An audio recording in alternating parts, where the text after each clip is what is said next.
Right, so video 6 we're going to go through actually using the cement transducers, the operation of them, how they work and how to use them in cutting PMMA. Now we've got a proper clinical PMMA cement filling a bovine femur section here. Obviously size is not relevant to human femurs, but it does give you a feel for the two materials. In vitro bone and the PMMA cement bonded to it. Okay, so we've set up TORS with two cement transducers, both in hand pieces.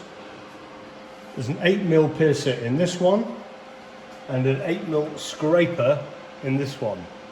We'll start with the piercer. As in the previous video, setup, generator has booted and it is in standby with 3 channels illuminated. Cement transducers plugged into channels 1 and 2, the yellow cement transducer channels. So first press of the switch selects the channel that we're connected to. You can't tell whether you're in 1 or 2, but by pressing the button you are told by the generator.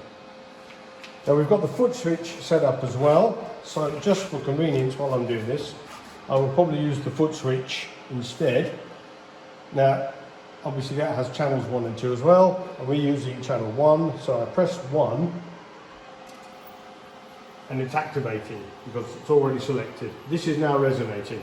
Okay, that's the operation of the cement transducer. Now a quick word about the vibration mode of TORS. Conventional cement cutting ultrasonic systems use what is called a longitudinal vibration mode. The vibration is backwards and forwards along the axis very quickly, 28,000 times a second.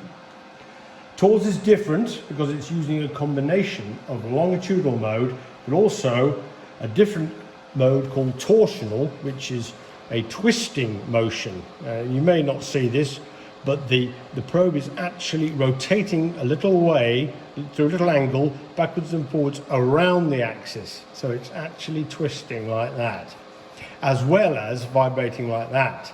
This is called an LT mode, longitudinal torsional.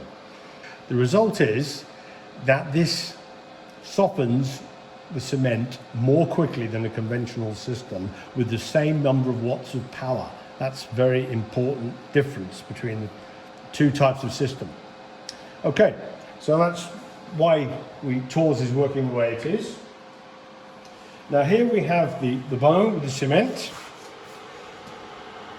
and like other systems, you just press the tip into the cement, activate,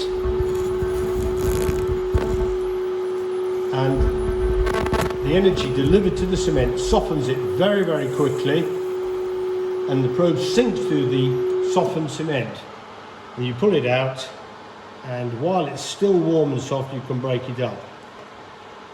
This is how the piercer works.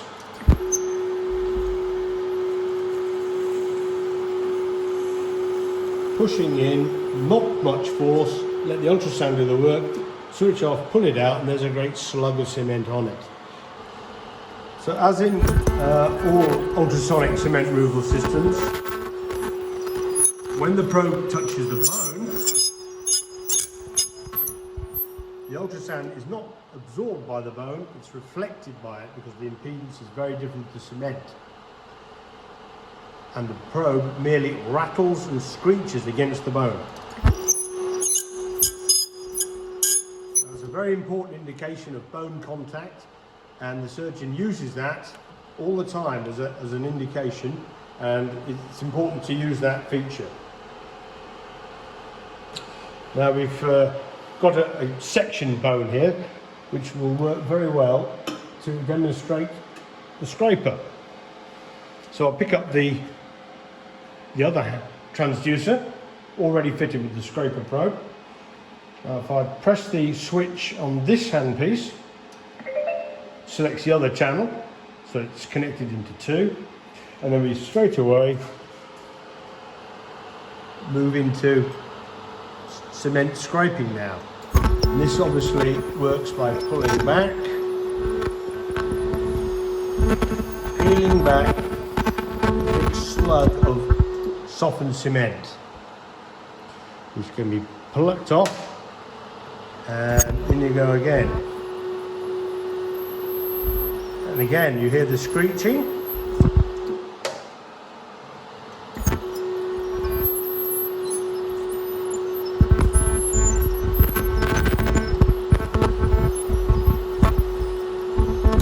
Probe contacts the bone.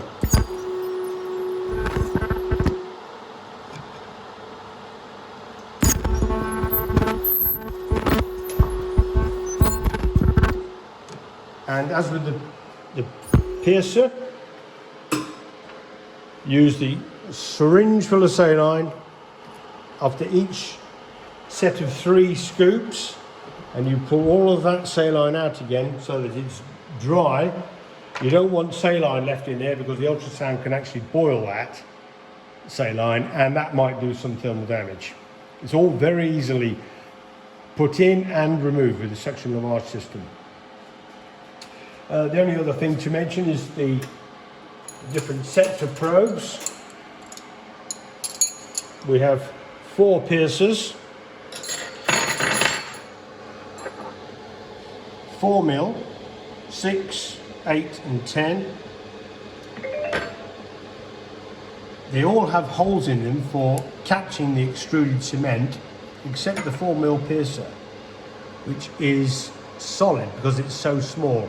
That is very specifically for piercing through very hard, low friction plastic cement plugs at the bottom of the cement mantle. And looking at the scrapers, there are 3 sizes of scraper: 6 mil, 8 mil and 10 mil. And these are quite unlike conventional systems. They're flat fronted because they are just going in and scraping back. And also they have these little torsional serrations on the underside flange. That is using the torsional element of the vibration to help deliver the energy more efficiently.